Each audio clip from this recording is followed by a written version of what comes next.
Every day Meta runs one small open source program tens of billions of times. It is called FFmpeg. No company owns it, and no one advertises it. It is the reason video plays at all. Netflix runs on it. So do Chrome, Firefox, VLC, and most of the rest of the internet.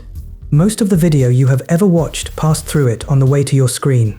It is maintained by volunteers, and it has spent most of its life earning nothing. One French programmer started it in December 2000 as a side project. He gave it away, walked off, and went on to break a world record from his apartment. What happened to FFmpeg after he left involves a takeover, a public fight with Google, and a bill nobody wants to pay. His name is Fabrice Bellard, and outside programming, hardly anyone knows it.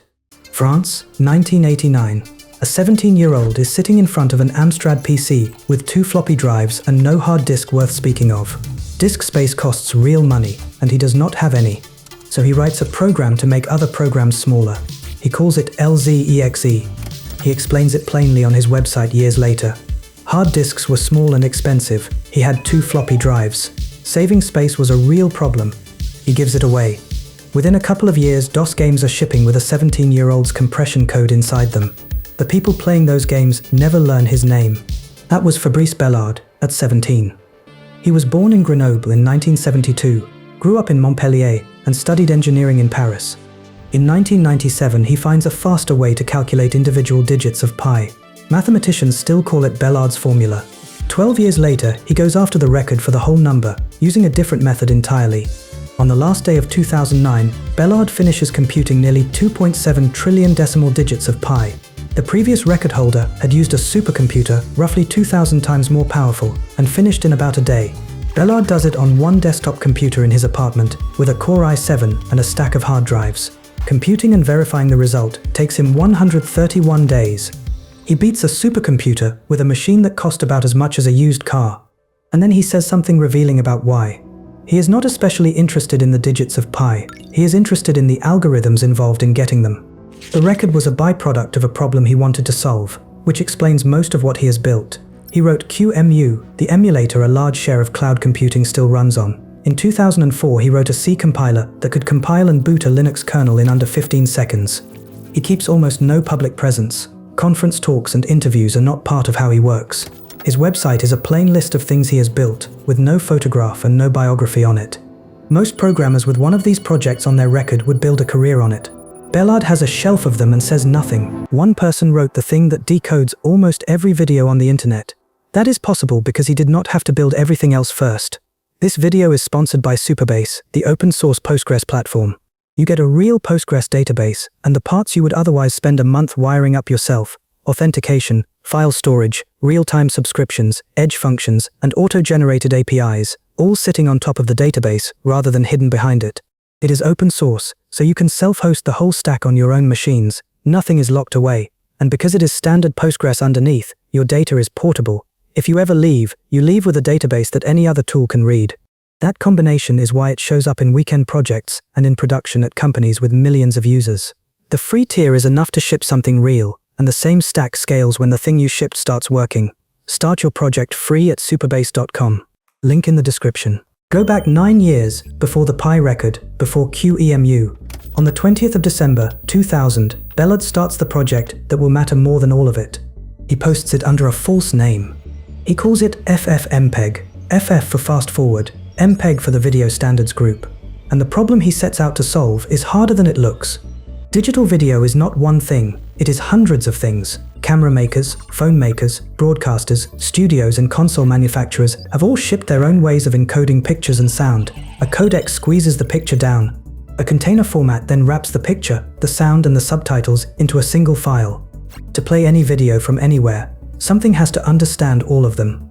That is what FFmpeg does. Its decoding library, libav codec, handles hundreds of codecs.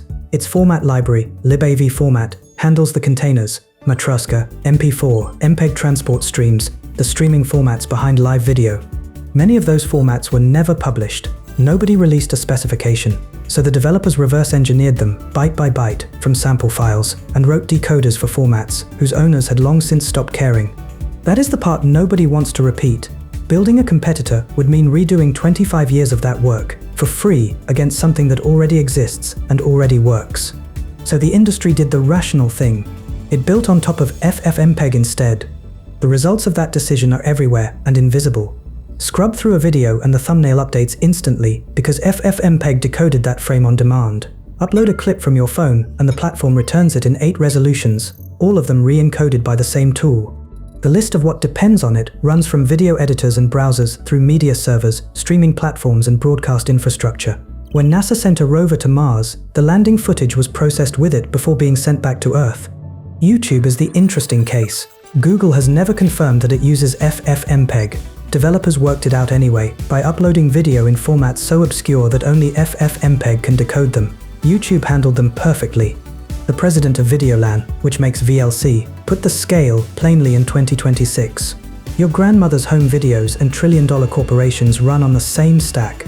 And something happened to the project itself. What began as one Frenchman's side project pulled in developers from everywhere, hundreds of them, working for nothing on decoders almost nobody would ever notice. They argued about code on a mailing list. They built a culture with its own standards and its own opinions about how the work should be done.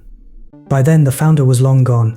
Bellard led FFmpeg for a few years, then stepped back around 2004. He did not sell it, fight over it, or attach his name to it. He simply stopped, and the project he started carried on without him. Everything that happened next happened to other people. An Austrian developer named Michael Niedermeyer took over. He became the project's top contributor and for the next decade, its leader. By 2011, the team around him was unhappy. The complaints were about how the project ran. Niedermeyer committed changes quickly and reviewed lightly. Some developers felt the code quality suffered, that the review process was inconsistent, and that new contributors were discouraged. On the 18th of January, 2011, they acted. 18 developers sent a message to the FFmpeg mailing list announcing that as of that day, a new team had assumed maintainership of the project. They proposed a structure modeled on the Linux kernel, a small maintainer team, every patch reviewed, nobody committing straight to the tree. They also held the project servers. Niedermeyer had not agreed to any of this. The man who had led the project for 7 years was removed from it by announcement. The other side recovered the domain with help from the Videolan team and moved the code elsewhere. In March, the breakaway group forked. They called their version libav. Then it got worse, because the split reached everyone else.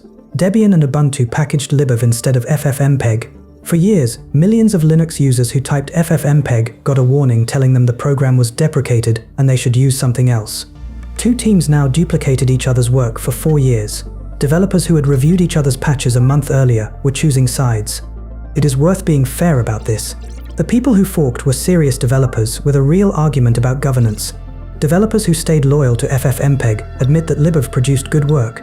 They admit the competition pushed FFmpeg to fix things it had ignored for years, including multi-threaded decoding.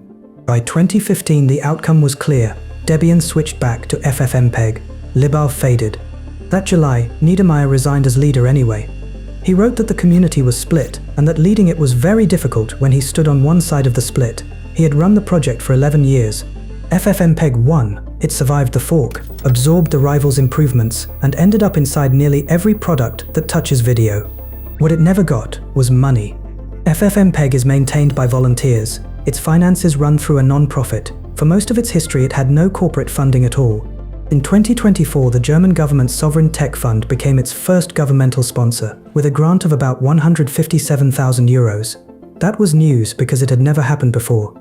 One developer who worked alongside Niedermeyer wrote that he lived at minimum income for years, so he could work on FFmpeg full-time. Then, in late 2025, the tension broke into public view. Google runs an AI system that hunts for security bugs in open-source code. It found one in FFmpeg, in a decoder for a video format, used by a LucasArts game from 1995. Google filed the report, with a 90-day deadline to fix it. FFmpeg's account replied in public. It asked whether trillion-dollar corporations should run AI to find security issues in people's hobby code, then expect volunteers to fix them. The story went everywhere. And then it got complicated. Michael Niedermeyer, the man who had actually done most of that security work for years, publicly disagreed with his own project's messaging. He said, Google had been among the most helpful companies to work with. He said he had fixed thousands of the bugs their systems reported. He also said what he had been paid for 7 months of security work on software the entire internet depends on, about 7,500 euros, and he only received that after the argument went public. Fabrice Bellard has stayed out of all of it.